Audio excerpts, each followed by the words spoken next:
Bonjour, bienvenue à vous. Vous êtes avec nous sur le plateau d'On se dit tout et bien sûr que ça se passe sur Médien TV. Alors aujourd'hui, justement, nous allons nous attaquer à ces entretiens d'embauche, ces entretiens qui visent justement à analyser les aptitudes professionnelles, mais aussi la personnalité des candidats. On vous dit tout dans un petit moment avec différentes spécialistes justement. Et puis ensuite, l'interview santé d'aujourd'hui, savoir gérer son capital soleil. On en parle avec le docteur Achraf Oudghiri, il est dermatologue et tout ça, c'est tout de suite dans On se dit tout sur Médien TV.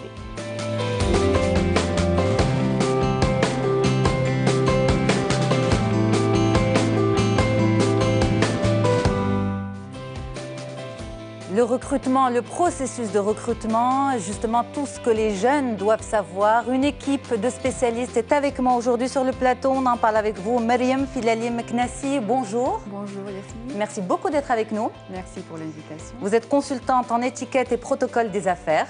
Exactement. Dina Sissène, bonjour. Bonjour. Vous êtes consultante en stratégie et organisation.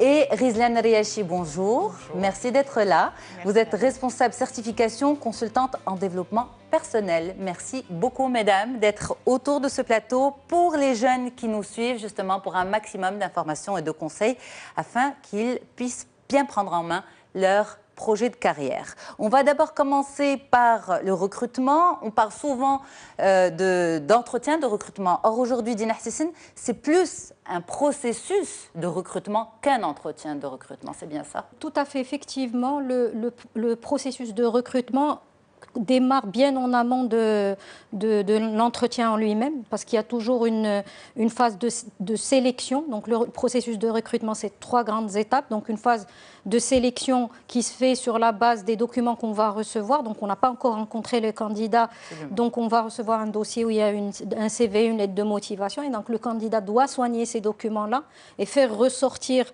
ses atouts par rapport peut-être au poste pour lequel il a postulé, ou ses ambitions de carrière quand c'est une candidature spontanée. Deuxième étape, c'est toute l'étape d'entretien, de tests psychotechniques qui vont permettre peut-être de shortlister des candidats sur la base des candidats qui ont été sélectionnés au départ. Et puis la dernière étape, c'est la négociation, la contractualisation et puis l'intégration. Donc on a souvent tendance à se concentrer sur l'entretien, mais on ne va même pas arriver à l'entretien si on n'a pas en amont bien présenté son profil. Il faut savoir peut-être se faire marketer, entre guillemets. On se vend à cette phase-là. Et alors, ça, c'est très important. Donc, se vendre à travers les documents qu'on envoie. Absolument. Vous êtes une spécialiste du recrutement. Est-ce que les jeunes aujourd'hui sont conscients de l'importance de cette étape-là, la première? C'est difficile de généraliser, certains le sont, d'autres moins. Je pense aussi que c'est dû au parcours. Certaines écoles préparent mieux leurs candidats à répondre à des candidatures ou à envoyer des candidatures spontanées. Donc on va trouver des CV bien soignés, très concentrés, où on explique bien ce qu'on est, ce qu'on veut, où on veut aller.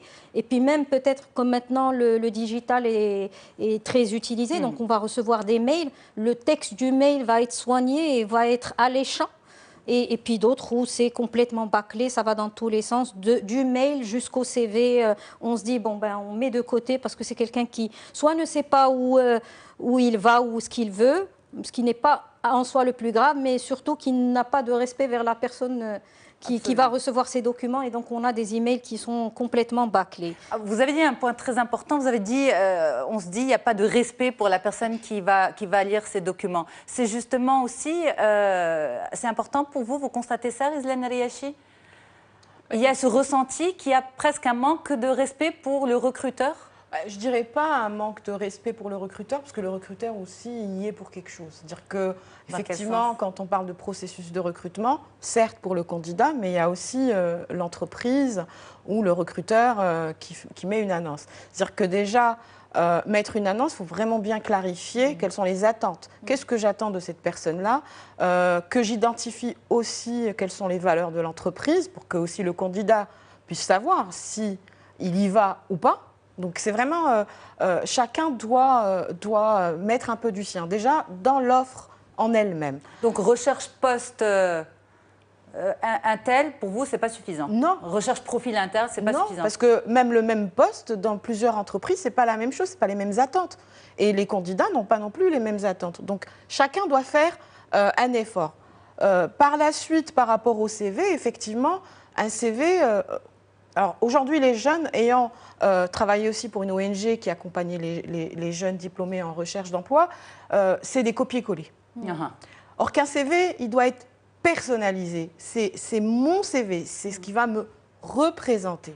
Et puis quand on est jeune diplômé, puisque vous avez parlé plus de jeunes diplômés, quand il y a une annonce, il n'y a pas que mon CV. Il y a peut-être des centaines, des milliers de CV. Donc le recruteur, première sélection, c'est sur le CV. Je ne connais pas la personne, je ne l'ai pas vue. Donc vous imaginez quand un RH ou un responsable recrutement reçoit un tas de CV. Eh bien, il n'a pas le temps de lire tout le CV. Il doit trouver des mots-clés. Des mots-clés qui répondent à ce que j'ai mis dans mon profil de poste ou dans mon descriptif de poste. Et c'est comme ça.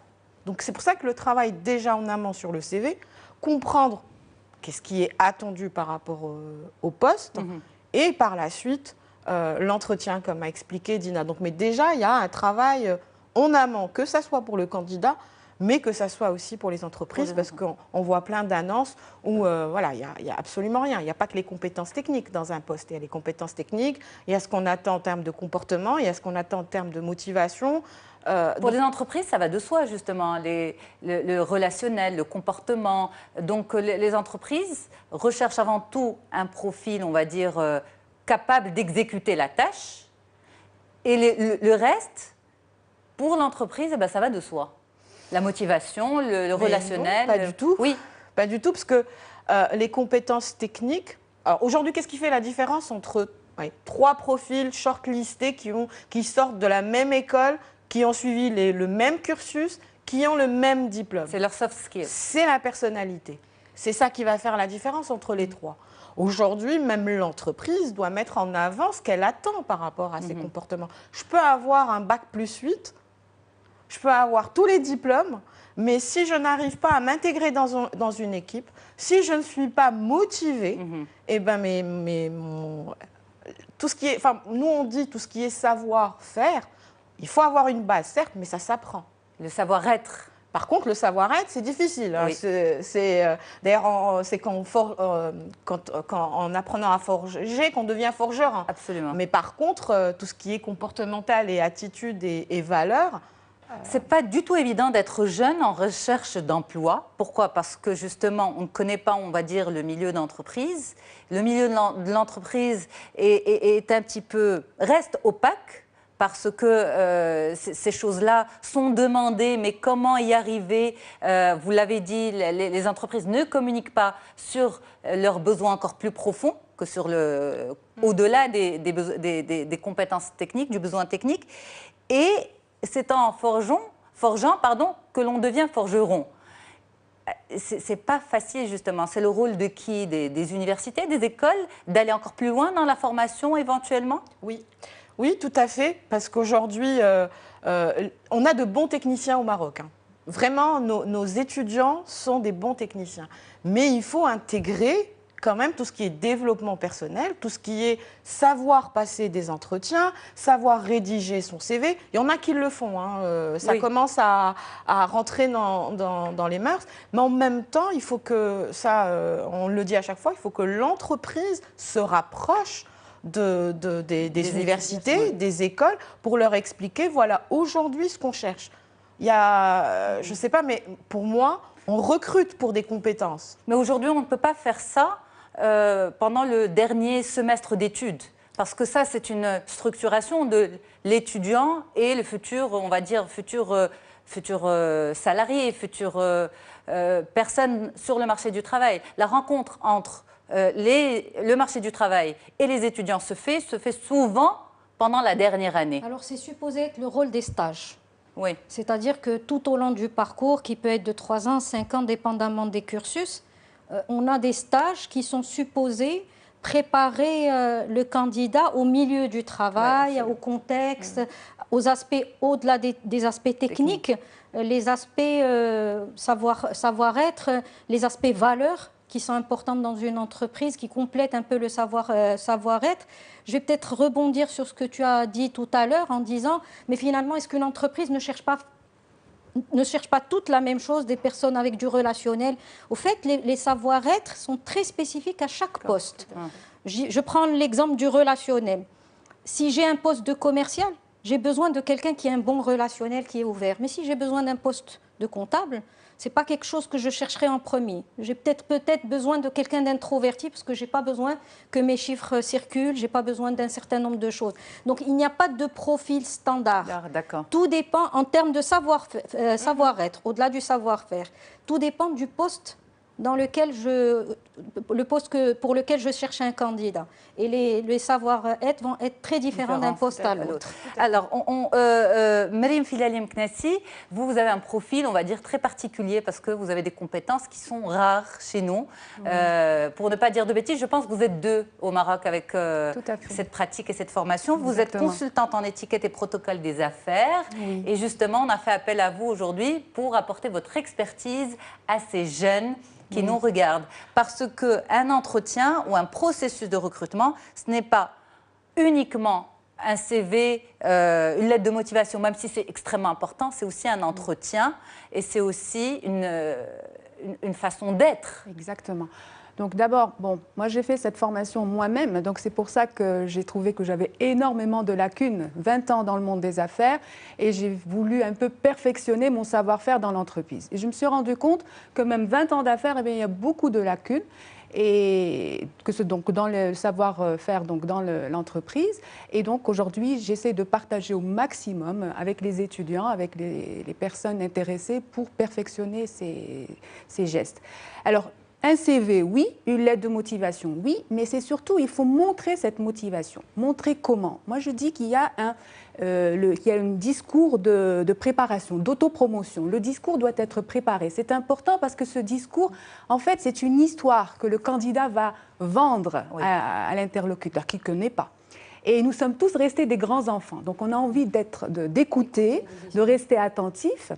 Et ça, c'est important en un laps de temps. Donc, le candidat doit préparer son discours d'autopromotion, savoir effectivement quoi reprendre, ce qui va intéresser l'interlocuteur.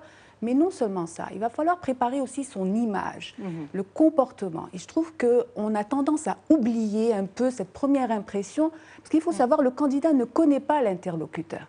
Et quand on rentre, avant même qu'il parle, des fois, comme vous avez dit, l'interlocuteur, il a énormément, le recruteur, énormément de CV, de lettres de motivation. Des fois, il n'a pas le temps de tout terminer. Donc, la première des choses qu'il va voir, c'est le candidat. Et donc, l'image du candidat doit être préparée. Quand je parle image, c'est tout ce qui entoure la personne, c'est le comportement, la gestuelle, le discours, le code vestimentaire, les couleurs, et ça c'est important. Et c'est une préparation. Oui, tout à fait. C'est une préparation. C'est très important et c'est un savoir à partager avec nos téléspectateurs. Se préparer justement. Vous avez parlé, Dina Hissine, du papier en fait, le CV, la lettre de motivation, tout ça. Bien sûr qu'on ne peut pas détailler ça pour les jeunes qui nous suivent, mais on va parler de l'entretien. L'entretien, Madame vient de dire, avant même de parler, il faut communiquer par ce que nous sommes, par l'être. En termes de recrutement, d'entretien, on va dire, est-ce que pour vous, c'est respecté? Vous parlez l'image, pas toujours, ça c'est sûr, pas toujours.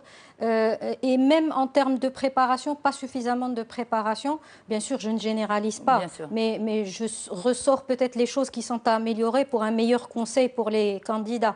C'est-à-dire qu'on va recevoir des candidats qui ne sont pas suffisamment préparés sur le fond et sur la forme. C'est-à-dire sur le fond, c'est-à-dire qu'ils n'ont pas cherché qui est l'entreprise, quel est son passé. Et donc, peut-être quelque part, quelles sont les valeurs qu'elle doit avoir en interne, peut-être s'informer sur ses pratiques en termes de code vestimentaire. Il y a des entreprises où il faut être en chemise-cravate, d'autres qui ne sont pas peut-être dans le formalisme, si on est dans le monde de la communication, etc. Donc, il y a quand même une espèce d'immersion à faire avant de venir en entretien. Et si on fait mal cette immersion, on risque de rater l'entretien et d'avoir peut-être un discours, rabâcher un discours qui est peut-être standard et où on ne ressort pas ces termes clés, ces mots clés qui parlent à la personne qui fait l'entretien. Alors justement, pour donner encore plus de conscience aux jeunes, aux téléspectateurs de façon générale, c'est important pour l'entreprise de savoir que la personne qui postule chez elle s'est intéressée à elle, à son historique, à ce qu'elle est. Bien sûr, c'est ce qui fait des fois la différence entre des candidats. Parce que quelqu'un qui a cherché, qui s'est renseigné, c'est qu'il est motivé, c'est qu'il... Voilà, il y a une envie déjà. Après, ça matche ou ça matche pas, mais il y a eu cette... Quelqu'un qui vient comme ça, et on a pas mal, comme en visiteur, c'est un entretien parmi d'autres, eh ben, il aura moins de chance. C'est normal, le recruteur, il a envie de recruter quelqu'un qui sera engagé, quelqu'un qui sera motivé, quelqu'un qui a compris un peu ce qui est attendu de lui aujourd'hui dans cette entreprise. Justement, Riziane, vous nous avez dit que vous avez travaillé également auprès d'une ONG qui accompagne les jeunes en recherche d'emploi. Pour vous, ceux qui faisaient la démarche et ceux qui ne la faisaient pas, comment vous l'expliquez ? Au fait, les jeunes qui venaient à l'ONG, c'est qu'ils avaient compris qu'il y avait quelque chose, ils se sont posé la question. Pourquoi ça ne marche pas? Pourquoi je n'ai pas de réponse? Pourquoi même quand je passe un entretien, il ne se passe rien? C'est-à-dire que c'est des gens qui se sont vraiment posé la question avec un peu de recul. Et ceux-là, quand ils venaient, ils étaient accompagnés. Et donc, on leur apprenait, effectivement, voilà les étapes, ceci, cela. Ceux qui ne font pas on va dire, ceux qui n'ont pas cette prise de conscience, c'est normal que ça ne marchera pas. Absolument. Parce que qu'est-ce qu'ils disent? D'ailleurs, c'est ce qu'on entend. D'ailleurs, il y a eu même un article dernièrement que oui, ceux qui ont des postes parce que c'est fils d'eux ou parce qu'ils... Mais ils ne se posent jamais la question, est-ce qu'eux-mêmes, ils ont travaillé sur eux? Est-ce que leur CV est bon? Est-ce qu'ils ont choisi de répondre aux bonnes annonces ou pas? Donc, ils ne se posent pas cette question-là. Donc, à un certain moment, ceux qui ont travaillé sur eux, c'est eux qui ont des postes. Alors justement, c'est aussi travailler sur l'apparence. Vous l'avez dit, Myriam, et justement, vous intervenez souvent, dernièrement, auprès de jeunes en recherche d'emploi ou en fin de cursus. Est-ce qu'il y a cette prise de conscience de l'importance de l'apparence ou bien ils sont souvent dans les généralités parce que c'est ce qui a toujours été communiqué, filles en tailleur, garçons en costume cravate, mais on ne va pas au-delà. On ne va pas au-delà, effectivement. Il y a une petite prise de conscience petit à petit. C'est vrai que quand je parle aux étudiants, ils sont très attentifs, ils sont un peu surpris. Ils ont des petites questions, ils ne connaissent pas la poignée de main, par exemple, ou comment se préparer, s'habiller, le code vestimentaire. Moi, j'insiste aussi sur la couleur. Je dis attention, la couleur est un langage, donc il ne faut pas plus de 3 couleurs quand vous allez à l'entretien. Et vous avez la première des choses, vous avez le visage, c'est la sphère de communication. Et puis, ça va avec un peu la chemise, par exemple, ou ce qu'on appelle en langage de communication un camailleux en langage de couleur, donc qui va plutôt dans un dégradé de couleur que vous avez. Donc tout ça, j'essaie de leur montrer, de partager mes connaissances sur ce fait-là. La poignée de main, vous avez les mains moites des fois, le stress, la façon de se comporter, la gestuelle, la posture. Il y a une petite prise de conscience et ils sont très, très intéressés par cela. Peut-être que... On essaie de détailler la poignée de main, justement? Oui, tout à fait. Donc, la poignée de main, il y a d'abord la distance, le regard, le sourire, que j'insiste, j'essaie de leur montrer qu'il faut sourire, il faut apprendre que ça devienne naturel. C'est compliqué pour les jeunes de sourire? C'est compliqué. Il y a surtout ce qui est compliqué, c'est le regard. Le regard. Quand on rentre, on a tendance à... Alors que le regard est très important. On doit regarder la personne, et surtout que ça ne dure pas trop longtemps. Il ne faut pas que ça dure plus de 3 secondes, sinon ça devient insistant. Oui, tout ça, ça s'apprend. Et c'est mon but. Pas plus de 3 secondes. Pas plus de 3 secondes. Un regard bienveillant, pas un regard insistant. Et la poignée de main, c'est très important parce que ça montre un peu la personnalité de l'autre. Vous savez, c'est tout un art, la poignée de main. Il y a la poignée de main franche et professionnelle. Donc ça, on le travaille dans les formations en interactif. Et ça, ils apprennent beaucoup. Donc la posture, la gestuelle. C'est très important parce qu'en fait, celui qui est face à vous, il ne vous connaît pas. Et moi, ce que je dis, mon rôle aujourd'hui, c'est de montrer aux étudiants, comme vous avez dit, il y a énormément de CV, énormément de lettres de motivation. Ce qu'il faut, il faut qu'ils se distinguent des autres.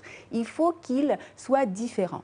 Moi, je leur dis, quand vous êtes, par exemple, dans un événement culturel, etc., et que vous cherchez un travail, si vous allez vers quelqu'un, donc j'apprends aussi à aller vers l'autre, c'est du travail sur soi. Donc quand on va vers l'autre, il faut que la personne qui fait votre connaissance se rappelle de vous. Qu'un jour, peut-être, quand elle a besoin d'un poste, eh ben, tout simplement, elle va dire, j'ai rencontré la personne, effectivement, elle m'a donné ses coordonnées. Donc, il y a la façon de se présenter aussi. Donc, prévoir une carte, même quand on n'a pas encore, on va dire... Pourquoi pas? Même quand on ne travaille pas encore? Tout à fait, pourquoi pas? Et c'est très important aussi savoir se présenter, ce que peu de jeunes savent. Qu'est-ce qu'on peut dire, justement? Alors, se présenter, d'abord, par le prénom et le nom. Ce n'est pas aussi évident qu'on le croit. Dans les formations, on me demande aussi. Et surtout, c'est vrai que la majorité ont fait donc des études, mais ressortir quelque chose qui va vous distinguer des autres personnes. Donc, à travailler, toute personne, qui soit dans le monde professionnel, quelqu'un aussi qui veut une promotion, ou quelqu'un qui vient d'intégrer le travail aussi. Donc, chercher une originalité. Et si on cherche, on le trouvera. En tout cas, beaucoup de détails justement à communiquer à nos téléspectateurs. On reviendra dans un petit moment sur les codes couleurs qui sont extrêmement importants. Justement, Dina, vous vouliez rebondir? Oui, je voulais juste continuer peut-être dans le même sens de l'idée de Myriam, c'est-à-dire qu'il y a beaucoup de travail, ce que j'appelle de travail de forme, mais qui est très important. Ce n'est pas que le code vestimentaire en tant que tel, les habits, etc., peut-être le maquillage, les coiffures, etc., mais aussi les accessoires. Quand on vient dans un entretien, on ne vient pas les bras ballants avec des papiers qui traînent à droite et à gauche, qui ne sont peut-être pas soignés. Il y a des cartables, il y a des choses qui montrent, des porte-documents qui portent... qui montre quelque part un professionnalisme, que ce soit pour les débutants ou là, les gens qui sont déjà en carrière. Absolument. Et d'ailleurs, ils vont intégrer des sociétés dans lesquelles ils vont peut-être même trouver des chartes de code vestimentaire à respecter et qui font partie peut-être des valeurs intrinsèques à l'entreprise. Vous l'avez dit, donc certains étudiants peuvent venir carrément, enfin étudiants justement, lapsus, certains... chercheurs d'emploi peuvent carrément venir en sac à dos. Oui, c'est l'idée en fait. Ça nous arrive. Ça peut marcher, mais tout dépend de la culture de cette entreprise. D'où l'importance de la recherche. Absolument, absolument. Absolument. Alors, ce qui fait très peur à ces personnes-là, justement en recherche d'emploi, c'est les fameux tests. Il y a différents tests qui font partie de la panoplie du processus de recrutement, également les tests psychotechniques. Rizlan Riachi, vous en pensez quoi? Alors, ça, c'est ce que je vais dire. C'est à tort ou à raison? Alors, au fait, il ne devrait pas faire peur, parce que qu'on parle de test ou qu'on parle... moi, je suis plus évaluation RH que test. Après, ça peut... voilà, mais je suis plus évaluation RH. C'est des choses qu'on ne trouve pas sur le CV en termes de comportement, en termes de motivation, en termes de quelles sont mes attitudes personnelles, avec quoi je fais les choses, ou même tout ce qui est intelligence émotionnelle, à savoir comment mes émotions vont impacter ma prise de décision ou ma réflexion. Donc voilà, c'est des choses qui C'est différent des tests psychotechniques? L'évaluation RH, alors, c'est pas ce qu'on recherche en test psychotechnique? Pas forcément. Alors, après, il y a vraiment, ça peut être un sujet de débat. Pour moi, un test, c'est bon ou pas bon, dans le sens où je sais faire ou je ne sais pas faire. Par contre, quand on parle d'évaluation RH, comportementale ou autre, on n'est plus sur un état des lieux. On a une cartographie, si on veut, de la personne. Voilà ses comportements, voilà ses motivations, qui peut permettre par la suite à cette personne-là, quand elle intégrera l'entreprise, d'avoir son plan d'action peut-être de formation, d'intégration par rapport à sa personnalité. Quand on parle de personnalité de cette personne-là. Aujourd'hui, les entreprises, de plus en plus d'entreprises font appel à ces outils-là. Parce que ce qui est maintenant, je pense, je n'ai pas de chiffres, mais on recrute sur des compétences techniques, mais quand on licencie ou quand la personne, elle démissionne, c'est soit sur un problème de comportement ou la personne, quand elle licencie, c'est que ses attentes ne sont pas assouvies. Lorsqu'elle démissionne. Lorsqu'elle démissionne, soit en termes de motivation ou de valeur ou de comportement. Donc c'est pour ça qu'aujourd'hui, ces évaluations RH sont importantes. Non seulement pour le candidat, mais quand je parlais tout à l'heure de la fiche de poste, du descriptif de poste, il faudrait ressortir aussi de ce poste-là quels sont les comportements attendus, quelles sont les motivations attendues de ce poste-là. Est-ce qu'on peut anticiper sur ces évaluations RH comportementales? Eh bien, on va en parler juste après la pause. Merci beaucoup, mesdames, d'être autour de ce plateau pour parler des entretiens d'embauche, tout un processus, justement. Et on va parler aussi santé à la fin de ce rendez-vous avec le docteur Achraf Oudghiri, notre capital solaire. Qu'est-ce que c'est exactement et comment cohabiter avec le soleil? Eh bien, restez avec nous pour les détails. On revient. Allez, on reprend cette discussion sur Médiane TV dans On se dit tout autour des entretiens de recrutement. Et en fait, le débat continuait vraiment entre nous ici pendant la pause autour de ces tests psychotechniques et ces évaluations RH. C'était le dernier point de la première partie. Je rappelle le tour de table. Je suis avec Mariam Filali Mknessi, consultante en étiquette et protocole des affaires, Dina Hsissine, consultante en stratégie et organisation, et Rizlan Riachi, responsable certification, consultante en développement personnel. Dina Hsissine, pour vous, les tests psychotechniques ont également leur place, je vais y arriver, dans le processus, même si les jeunes en ont peur.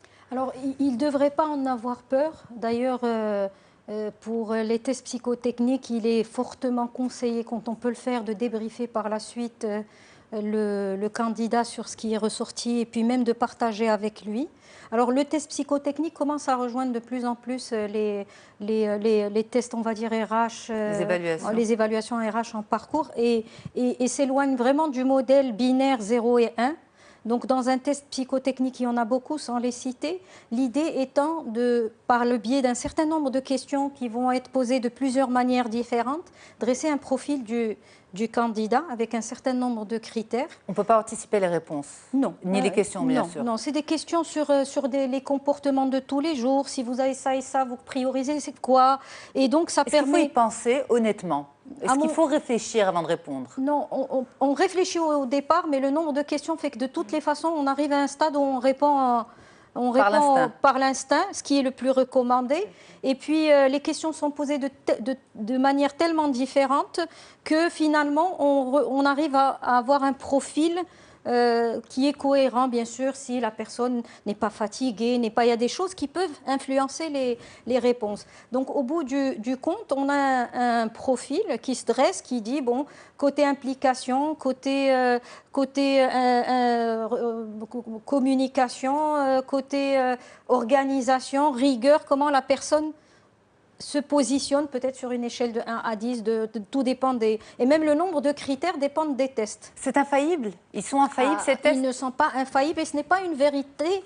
Ce n'est pas une vérité absolue, c'est un outil d'aide à la décision. Justement, Rizlan a une expérience personnelle avec ces tests psychotechniques. Pour vous, ils sont pas sûrs à 100%. Alors, au fait, en aucun cas, je suis d'accord avec Dina, ce n'est pas grâce à ces outils qu'on va dire cette personne, elle match ou elle ne match pas. C'est une aide à la décision. Maintenant, la validité de ces résultats, on peut aller chercher la validité. Aujourd'hui, il y a des instituts qui travaillent sur la validation de la véracité des résultats. Il y a l'indice de Cranbach qui est de 0 à 1. Donc aujourd'hui, ce que je conseille aux entreprises, que quand ils veulent utiliser ces outils-là, d'aller chercher la validation, de demander au fait les documents qui valident les résultats. Vous avez une expérience personnelle avec écoutez, oui, parce que je représente des outils d'évaluation RH ici au Maroc qui existent depuis plus de 30 ans. Donc je les utilise que ça soit en recrutement. Mais vous avez aussi subi un test? Oui, par rapport au test. Oui. Alors le test, c'est pour ça que tout à l'heure je parlais de test, parce que j'ai eu une mauvaise expérience, parce qu'à l'époque je voulais faire une reconversion dans ma vie professionnelle, et donc j'avais été voir un cabinet. Donc encore une fois, c'était moi, en tant que candidate qui est partie demander, ce n'est pas l'entreprise, donc je voulais vraiment faire ce test-là. Et on m'avait dit à l'époque que le commercial n'était pas fait pour moi, chose que j'ai faite toute ma vie. Donc c'est pour ça que j'ai un peu une forme de réticence par rapport au test. Par contre, les questionnaires, il y en a plein. Oui, parce qu'on apprend, on connaît nos forces, on connaît nos axes d'amélioration, on sait vers où on peut aller. Je trouve que c'est... Est-ce que ça ne serait pas pour vous, en tant que, on va dire, professionnel du recrutement, ces évaluations devraient se faire en amont, pendant le cursus, pendant les études? Pourquoi? Parce que justement, ressortir avec des résultats, ressortir avec les points forts, nos points forts et nos points faibles, ce qu'il faut mettre en valeur, ce qu'il faut au contraire travailler, un plan d'action, se connaître sa cartographie de ses compétences. Il ne faut pas la découvrir le jour d'un entretien ou pendant un processus d'entretien, la connaître avant. Aujourd'hui, mais aujourd'hui, il y a des écoles qui le font. Hein. Il y a aujourd'hui des écoles qui font ces profils-là aux étudiants et que ça rentre dans un cursus pour qu'ils puissent travailler, même dans leur recherche d'emploi, de stage, pour savoir qui ils sont, comment ils doivent au fait, communiquer avec les autres, comment ils doivent se vendre, parce qu'effectivement, quand on cherche de l'emploi, on se vend. Hein, Mais aller dans une généralisation, que ça fasse partie, en fait. Oui, dans le jargon RH, ce que Rieslen a fait, c'est ce qu'on appelle des bilans de compétences. Ça veut dire quoi? Ça veut dire qu'à un moment donné de mon parcours, que ce soit en début de parcours pendant que je suis à l'école ou parce qu'à un moment donné, je ne me retrouve pas dans mon milieu professionnel et je veux me réorienter ou peut-être même continuer, je vais aller faire un bilan de compétences et là, je vais ressortir par rapport à mon passé, par rapport à mes motivations, à mes compétences, quel est le meilleur parcours que je peux avoir. Et ça, effectivement, il serait fortement recommandé que les écoles le fassent et les universités le fassent en milieu de parcours pour que les gens se disent est-ce que je suis plus un informaticien ou un créatif dans le domaine du multimédia? C'est deux choses complètement différentes qui font peut-être appel à des compétences similaires en termes techniques. Maintenant, c'est des choses qui coûtent cher aussi. Donc, c'est pour ça que les écoles... Mais il y a des écoles qui ont... Ici, au Maroc, on a eu une expérience avec une école à Rabat, une école à Marrakech et même à Casa, qui aujourd'hui le font parce qu'ils ont trouvé vraiment ce que ça apporte à ces jeunes comme... Parce que la responsabilité du processus de recrutement et en fait, tout ce qui entoure la recherche de l'emploi n'incombe pas uniquement à l'étudiant. Il faut mettre au service de l'étudiant future force professionnelle les outils et les capacités d'orientation. Absolument, on en a d'ailleurs parlé. Voilà, c'est-à-dire que mettre entre les mains de ces jeunes tout ce qui peut leur permettre de se développer et matcher complètement avec le marché de l'emploi. Alors, qu'est-ce qui peut tuer un entretien d'embauche, Myriam Fidali? Beaucoup de choses. Alors moi, je vais te donner des exemples qu'on a peut-être tous vécu.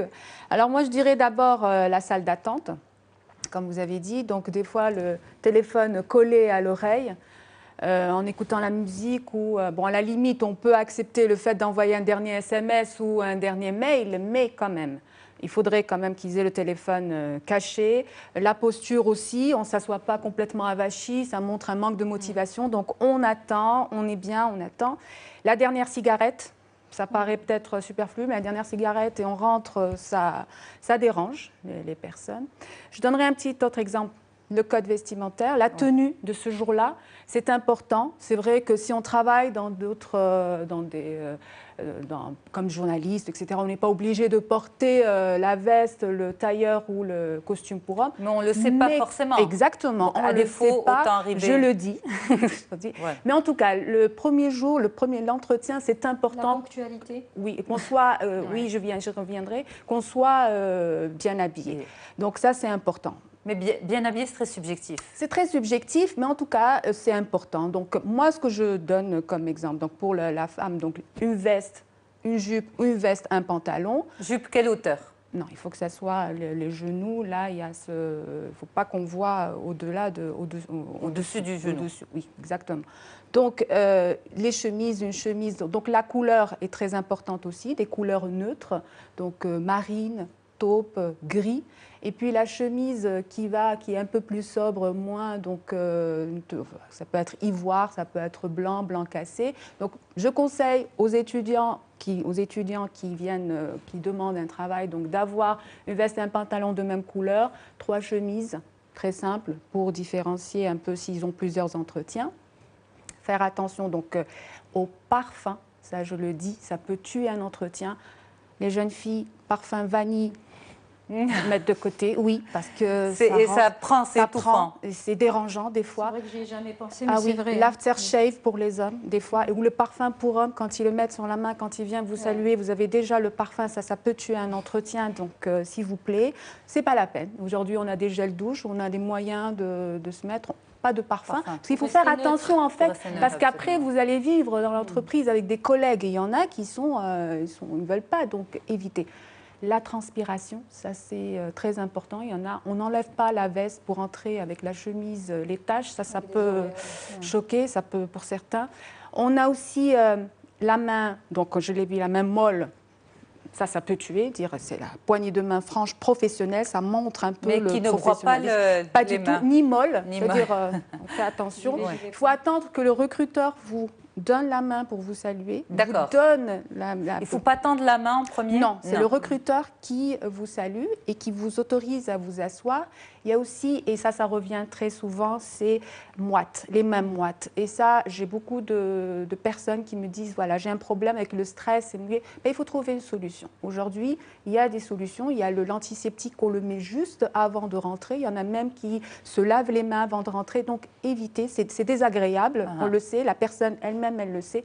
Donc, il faut éviter ça. La posture, donc on l'a dit, toujours quelqu'un qui rentre avec une posture, c'est motivant, il a envie de travailler, quelqu'un qui rentre tête baissée, etc., c'est pas la peine. Le manque de naturel. Des fois, des gens, on vous a dit de sourire. C'est pas la peine de chaque fois d'essayer de sourire. Non, c'est pas la peine. Donc, essayer, c'est apprendre à sourire. On l'oublie souvent. Le regard, regardez. Donc, tout ça, c'est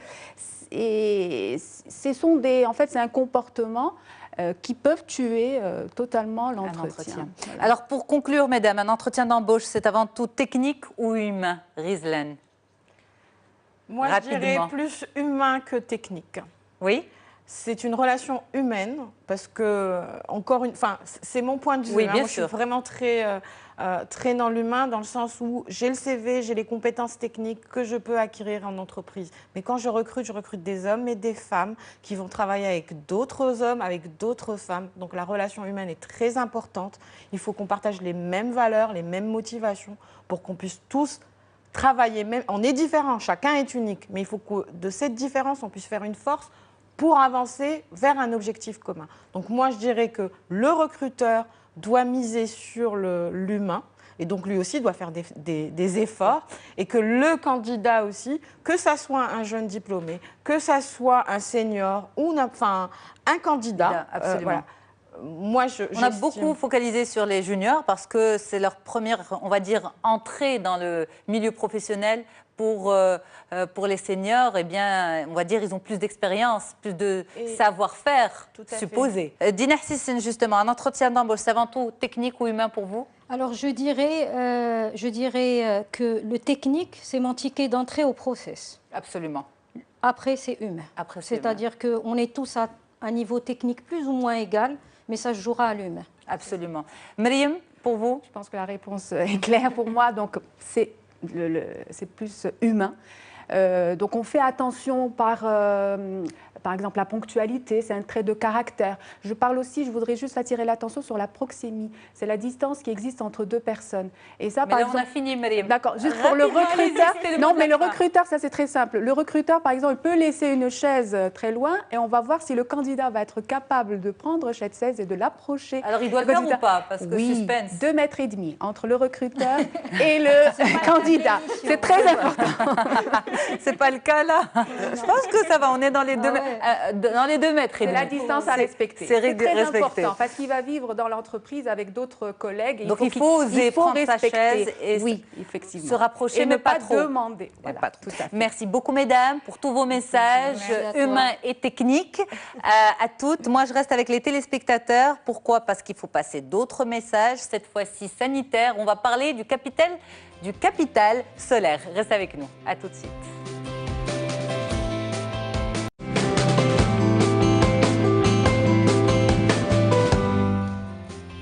Comment cohabiter avec le soleil? On en parle tout de suite avec le docteur Ashraf Oudghri, dermatologue à Rabat. Bonjour docteur. Bonjour à vous, à tous vos téléspectateurs. C'est moi qui vous remercie pour l'accueil et pour aussi l'invitation sur ce sujet. Eh bien merci docteur. Justement, qui est concerné par ce sujet, le cohabiter avec le soleil?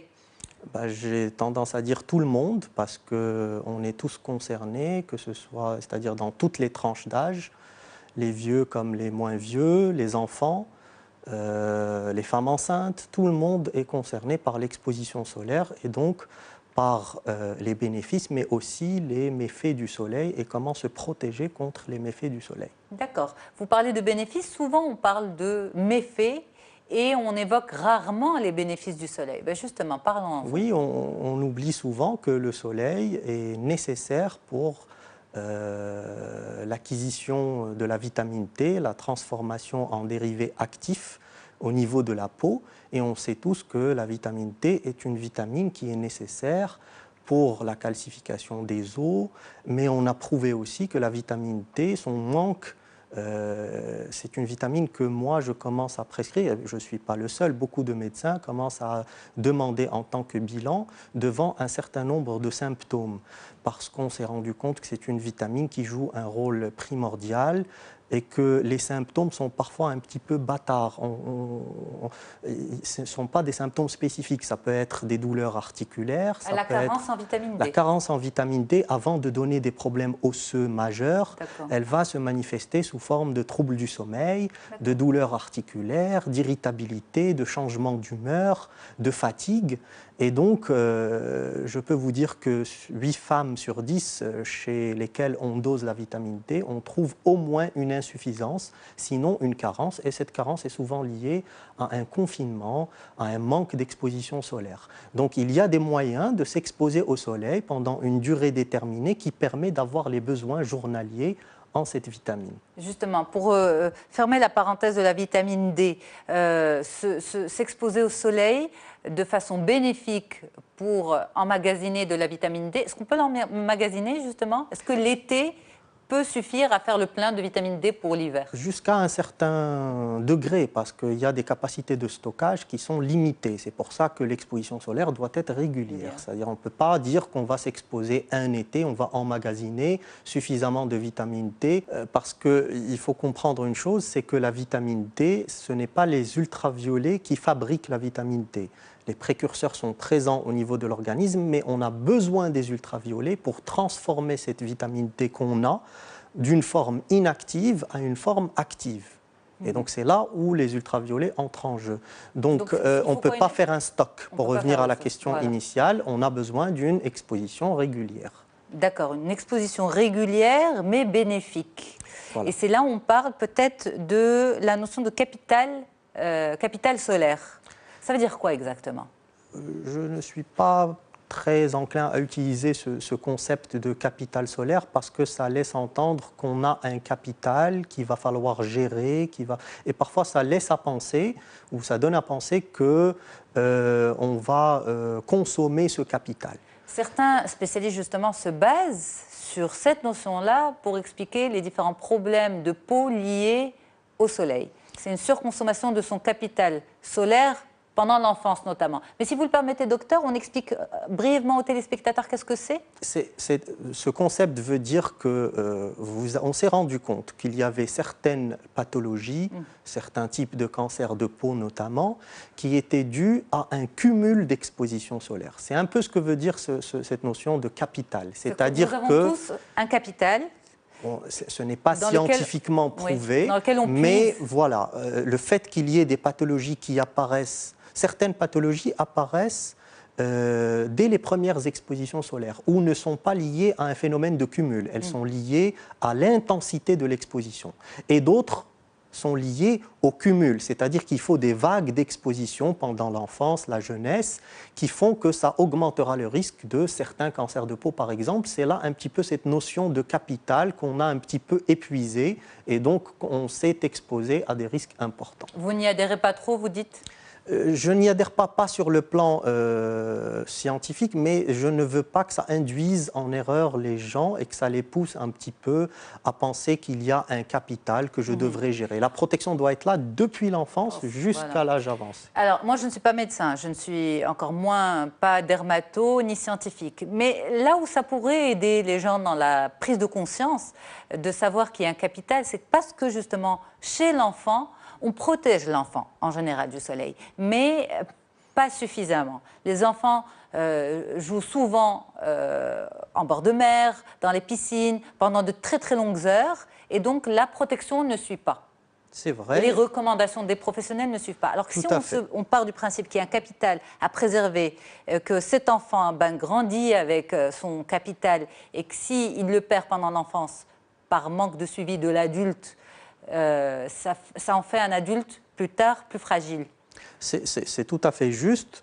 Maintenant, le fait d'avoir conservé ce capital correctement n'implique pas qu'arrivé à un certain âge, on est totalement, c'est-à-dire on a franchi la période difficile. Ça, on reste exposé à un danger, même si, c'est-à-dire il y a des gens qui développent des mélanomes ou des choses un petit peu méchantes, certains cancers de peau, en n'ayant pas été exposés à la jeunesse. D'accord. C'est en ayant été exposés. L'un n'empêche pas l'autre. L'un n'empêche pas l'autre. Ce capital devrait s'étendre sur, si on adopte ce concept, doit s'étendre sur toute la vie de l'individu. Voilà. D'accord. Alors, une protection au soleil est importante et nécessaire, mais elle doit être, on va dire, bien cadrée. Pour vous, ça serait quoi les bonnes recommandations ? Alors, première recommandation, et on va insister beaucoup sur ce que vous avez soulevé sur la question d'avant, c'est les enfants. C'est-à-dire la vigilance doit être doublée chez les enfants. Les bonnes recommandations, c'est que la protection solaire commence d'abord par la protection vestimentaire. Avant l'écran solaire et avant les crèmes solaires, c'est d'abord la protection vestimentaire, encore plus chez les enfants. Il faut les protéger, c'est-à-dire, il y a une étude australienne qui a été menée, on sait que c'est un pays de grand ensoleillement, qui a encore prouvé que la protection vestimentaire était beaucoup plus efficace que la majorité des crèmes solaires existantes. D'accord. Donc, mettre un écran n'implique pas, beaucoup plus que la couleur, c'est le maillage. Vous savez maintenant, il existe ce qu'on appelle des maillots à UV pour les enfants, etc. Donc c'est le tissage qui détermine si le tissu permet, bien sûr, la pénétration des ultraviolets ou pas. Plus le tissu est à maillage opaque, plus il réfléchit les ultraviolets. Plus il est pas très serré, plus il va faire pénétrer un pourcentage d'ultraviolets. Deuxième, quand on dit recommandation vestimentaire, c'est chapeau, lunettes de soleil, votre photo l'illustre correctement, t-shirt au moins, voire à manches longues, et des choses... Alors, quand on dit ça, on va se dire on ne va plus s'exposer au soleil, on ne va plus profiter de la baignade. Donc il y a des zones qui seront exposées, qu'il va falloir utiliser la crème solaire pour ce type de zone exposée. On en arrive à la deuxième recommandation, c'est l'utilisation des crèmes solaires. Alors, la recommandation principale, c'est le bon choix de la crème solaire. Et de l'indice. Alors, l'indice, cela va soulever l'indice. Alors, l'indice, vous avez l'indice le plus connu, c'est ce qu'on appelle le SPF, le Sun Protector Factor, le facteur de protection solaire. Il faut dire aux gens qui nous écoutent que le SPF indique uniquement la protection contre les ultraviolets de type B. Les ultraviolets de type B sont les ultraviolets responsables du coup de soleil. Ils sont également responsables d'un certain type de cancer de peau, mais pas tous.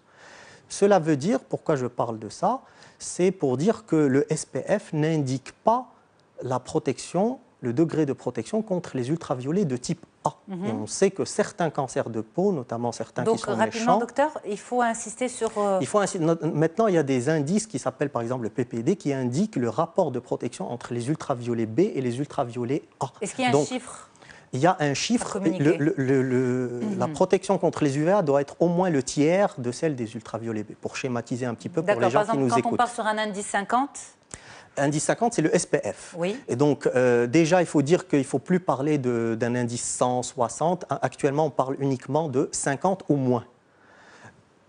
Dans un pays comme le nôtre, de grand ensoleillement, on conseille un indice de type 50. Sauf pour des peaux très foncées, on peut aller à moins. Maintenant, toujours vérifier sur votre écran également s'il procure une protection contre les ultraviolets de type A. Et ça, c'est important. C'est très important. Merci beaucoup, docteur Achraf Oudghri, dermatologue à Rabat. C'est un plaisir d'échanger avec vous. Les grandes lignes de la cohabitation avec le soleil, justement. Vous l'avez dit, tout le monde est concerné, les enfants, mais aussi les plus grands. Nous avons soulevé avec vous aussi la question de la vitamine D, qui préoccupe beaucoup de personnes, qui est très à la mode. Justement, pour les personnes qui viennent de nous rejoindre à l'instant et qui souhaitent bénéficier de tous vos conseils, on peut vous retrouver à nouveau sur notre site mediantv.com. Merci, docteur. Je vous remercie. Quant à moi, je remercie toute l'équipe qui était avec moi. Très bonne journée à vous. N'oubliez pas que l'émission est bien sûr rediffusée sur Median TV, mais aussi qu'on peut la retrouver sur mediantv.com. À très bientôt. Très bonne suite des programmes. Au revoir.